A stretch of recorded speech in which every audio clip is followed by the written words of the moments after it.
This is 352.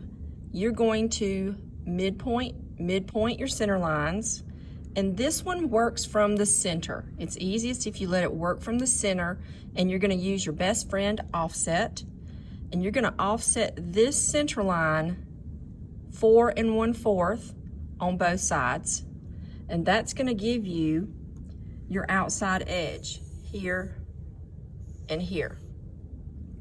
Then you're going to take this center line and offset up and down the 2 1/2.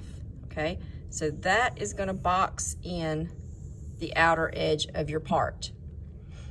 Now we're going to put in this square. Okay, it's 3 SQ.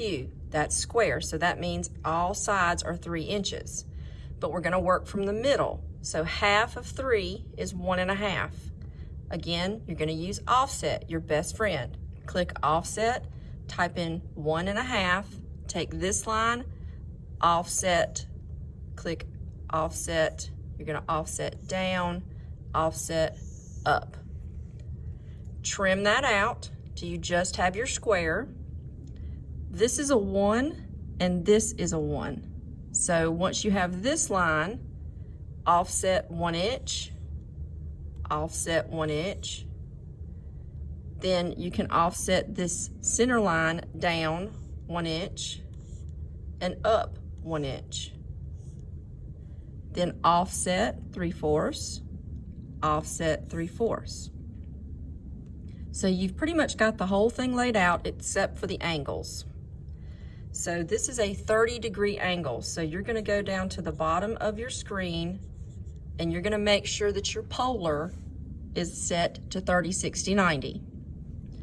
You're going to take this outside line and you're going to offset 2 1/4. At that intersection, you're going to go to the line command, pick the intersection, and let it track up and place the angle. At this intersection, let it track down and place the angle.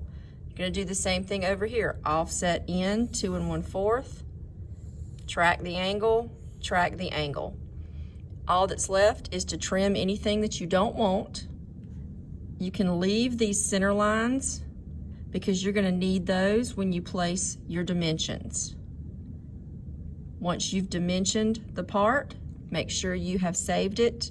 Make sure you edit your title block. The title is base plate.